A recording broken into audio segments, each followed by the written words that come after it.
हम जब तक स्टूडेंट लाइफ में होते हैं या लेट्स से जूनियर कॉलेज तक, इट्स वेरी सिंपल.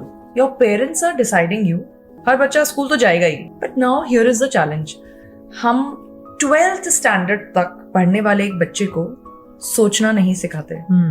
उसको सोचने की जरूरत ही नहीं है. Parents are fulfilling everything, and then suddenly एक शॉक आता है because this kid is now exposed to the whole world.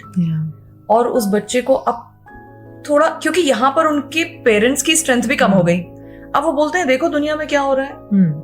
मैं चाहता हूं कि तुम इंजीनियर बनो, या हम पेरेंट्स चाहते हैं कि तुम डॉक्टर बनो या एस्ट्रोनॉट बनो, XYZ standard labels you know, लेकिन तुम भी डिसाइड कर सकते हो. पर उस बच्चे ने कहाँ सीखा किसी स्कूल या कॉलेज में हाउ टू थिंक.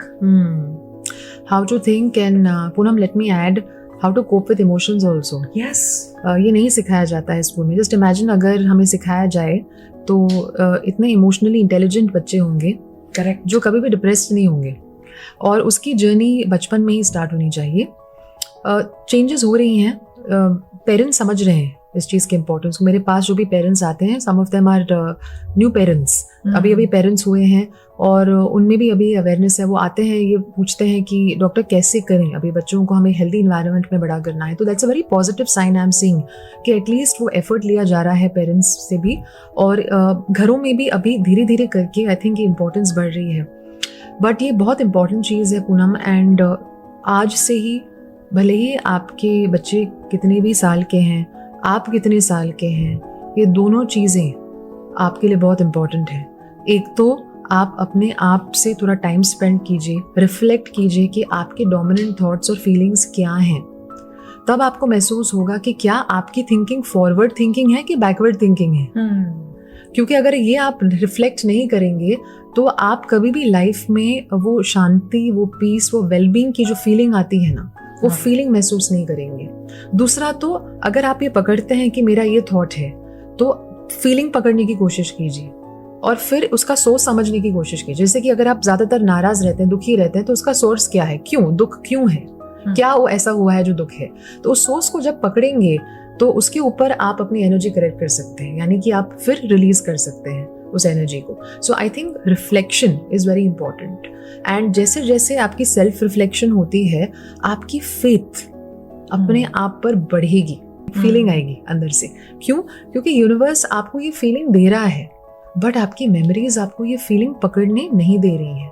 तो जब आप सेल्फ रिफ्लेक्ट करते हैं और नेगेटिव इमोशन को एक्सेप्ट करते हुए अपने आप को बोलते हैं, दुखी फील हो रहा है मुझे, लेकिन मुझे दुख नहीं चाहिए. मुझे क्या चाहिए? मुझे खुशी चाहिए, मुझे प्यार चाहिए, मुझे अपनापन चाहिए, मुझे अच्छे रिश्ते चाहिए. जैसे ही आप अपनी थिंकिंग को यहाँ लेकर जाते हैं, शिफ्ट करते हैं कि मुझे क्या चाहिए, ऑटोमेटिकली आपका सबकॉन्शियस माइंड पिक्चर्स बनाना शुरू करता है. तो जहाँ पे अब तक आपके माइंड के अंदर हैप्पीनेस की कोई पिक्चर ही नहीं थी, सडनली वो पिक्चर बननी शुरू हो जाती है. क्यों? क्योंकि आप अपने वर्ड्स और थॉट्स को एक डायरेक्शन दे रहे हैं कि मुझे प्यार चाहिए, मुझे अपनापन चाहिए, मुझे मजबूत रिश्ते चाहिए. तो subconscious mind gets to work. But आपका काम हो जाता है कि आप अपने थॉट को फोकस करें और कॉन्शियसली एक डायरेक्शन दें. बट एक्चुअली जो हम बोलते हैं वो कॉन्स्टेंटली नेगेटिव ही होता है. Yes. I'm not getting career growth. I'm not able to find. Yeah. I have seen so many girls who, I mean, talk to me or talk to anyone else. I am not able to find the right man to marry. This is the verbiage. हम ये बोलते हैं. Is it impacting? अंदर से तो हम चाहते हैं कि हमें ये पाना है. I want to be number one in my field. I want to be number one in what I am doing. Nobody wants to be number two. Correct. Feeling वही है, चाहते वही हैं, लेकिन क्या ये सेंटेंसेस इम्पैक्ट कर रहे हैं हमारे अचीवमेंट को? जी. अब क्वेश्चन का आंसर चाहिए तो गूगल पर जाइए और टाइप कीजिए नो एप्पल, आपको एप्पल के पिक्चर्स आएंगे. आप टाइप करो नो मंकी, आपको मंकी के पिक्चर्स आएंगे. यानी गूगल भी नहीं समझता है कि मुझे नहीं चाहिए. When you say no, not this, I don't want to feel, या मैं बार बार फेल हो रही हूँ, फेलियर के पिक्चर्स भी आपको गूगल देता रहेगा. इसका मतलब ये है कि आपका माइंड एग्जैक्टली वैसे काम करता है. जब आप कहते हैं ना कि ये बार बार मेरे साथ ऐसे ही हो रहा है, यू नो, मुझे फेल नहीं होना है, या मैं कब सफल होऊंगा, तो ऑटोमेटिकली ना एक क्वेश्चन मार्क बनता है आपके सबकॉन्शियस के अंदर. आप उसको उल्टा फीड कर रहे हो इस थॉट से कि मैं सफल नहीं हूं. तो वो मैं सफल नहीं हूं के पिक्चर्स को स्ट्रॉन्ग बनाता जाएगा। क्या करेगा? आपके पास्ट में आपके फेलियर्स को बहुत एक्टिव रखेगा आपके वाइब्रेशन में। इसका मतलब जब आप कुछ अच्छा करने भी जाएंगे, मेहनत भी करेंगे, तो अंदर फीलिंग आएगी कि शायद नहीं होगा इस बार। क्यों? क्योंकि आपके वर्ड्स आपके थॉट्स बनते हैं, आपकी थॉट्स फीलिंग्स कॉज करते हैं, आपकी फीलिंग वाइब्रेशन बनाते हैं, आपकी वाइब्रेशन आपकी रिजल्ट को डिक्टेट करती है। तो अगर आपको एक्चुअली अपने आउटकम को बदलना है, चाहे आप स्टूडेंट हो या चाहे आपको अपने करियर में ग्रोथ चाहिए, तो आज से ही अपने वर्ड्स को ऑब्जर्व कीजिए। जहां जहां कुछ अच्छा हुआ उसके बारे में बात कीजिए, शेयर कीजिए। लेकिन अगर कुछ गलत हो रहा है तो ज्यादा सेंटेंसेस में उसके बारे में बात मत कीजिए, एक सेंटेंस में उसकी बात करके छोड़ दीजिए और अपने आप के साथ पॉजिटिव सेल्फ टॉक करना शुरू कीजिए। कई लोग डर जाते हैं कि who is this subconscious mind who is listening to me, I am alone. Yes. What do you have to tell people? I think it's an empowering thought actually. ये सोचिए कि एक रीजन है कि आपके 2 कान हैं। हाँ. सबसे पहले तो आपकी थॉट आप ही सुन रहे हैं, आपका सबकॉन्शियस माइंड ही आपकी थॉट को पकड़ रहा है, राइट? बिकॉज आप जो बोल रहे हैं एक्चुअली आपके अंदर जा रहा है, और आपके आसपास भी जो लोग बोलते हैं ना, वो भी सबसे पहले आपके अंदर जा रहा है। क्यों? क्योंकि आप भले किसी चीज को कॉन्शियसली ऑब्जर्व करें या सीरियसली ले ना ले, आपका सबकॉन्शियस माइंड सब कुछ पकड़ता है। लेकिन सबसे ज्यादा किस थॉट के साथ एंगेज करेगा? जिस पर आपने ज्यादा से ज्यादा फोकस किया। इसका मतलब कि अगर आज आपको लाइफ में कुछ भी पॉजिटिव लाना है तो उसके बारे में लिखना शुरू कीजिए, उसके बारे में अपना थॉट प्रोसेस बनाइए। जैसे कि मैं जब पास हो जाऊंगा तो सबसे पहले क्या करूंगा? तो देखिए आप क्या कर रहे हैं, आप ऑटोमेटिकली अपने आप को उस सिचुएशन में लाने की कोशिश कर रहे हैं एज इफ ये ऑलरेडी हो चुका है। करेक्ट। अब जब सबकॉन्शियस माइंड को आप ये दिखाते हैं कि ये ऑलरेडी हो चुका है अपने माइंड में, अपनी इमेजिनेशन के थ्रू, सबकॉन्शियस माइंड ये भूल जाएगा कि अब तक नहीं हुआ है। क्यों? क्योंकि वो बच्चे की तरह है। आप बच्चे को जो दिखाओगे बच्चा उसी को सच मान लेगा। तो आज से ही आप अगर अपने सबकॉन्शियस माइंड को रीप्रोग्राम करना चाहते हैं तो अपनी लाइफ की स्टोरी लिखिए, एक डिस्क्रिप्शन लिखिए अपनी डिजायर्ड लाइफ की, चाहे वो आपके इमीडिएट गोल्स की हो या 5 years डाउन द लाइन आपको जो चाहिए।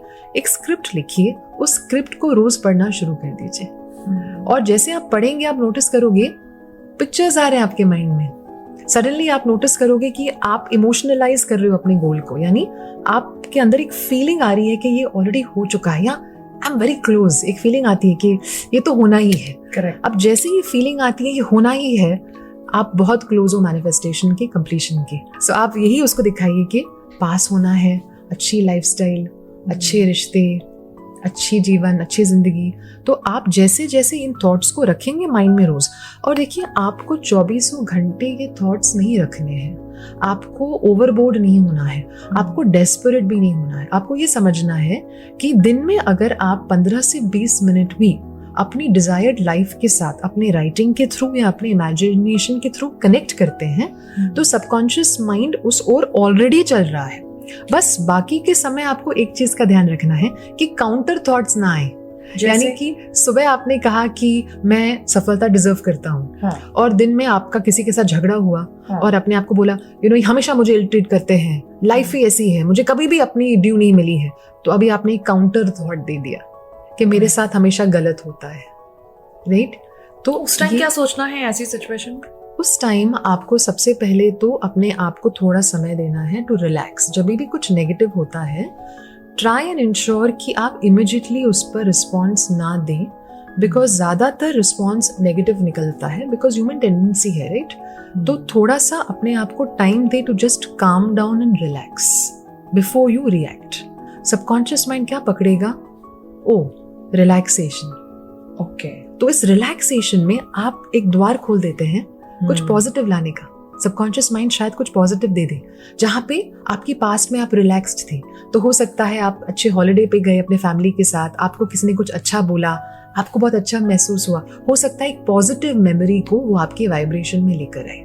जैसे ही आप अपनी इस डिजायर्ड लाइफ को डिस्क्राइब करना शुरू करते हैं through your words, through your thoughts, और इसको कंटिन्यू करते हैं एटलीस्ट 1 मिनट तक, खींचिए इसको। मुझे क्या चाहिए? Not this, what do I want, how do I want to feel, मैं कैसा महसूस करना चाहता या चाहती हूँ। इसको अगर आप स्ट्रेच करेंगे इवन फ्यू सेकेंड्स, 1 मिनट तक, you would have broken the intensity of the negative thought. Correct. और किसी को भी अगर प्रैक्टिस करना है, ट्राई करना है, आज से ही कोशिश करके देखिए, उस पॉजिटिव टॉक को 1 मिनट तक खींचिए, लेकिन बहुत लंबा मत खींचना, क्योंकि उसके बाद ब्रेन पकड़ लेता है कि ये तो अब तक हुआ नहीं है. तो आपको थोड़ा मिडवे में, यानी कुछ सेकंड्स के, एटलीस्ट 50 to 60 सेकंड्स में अगर आपने उस डिस्क्रिप्शन को, अपने पॉजिटिव डिस्क्रिप्शन को कंटिन्यू किया, you will definitely feel better.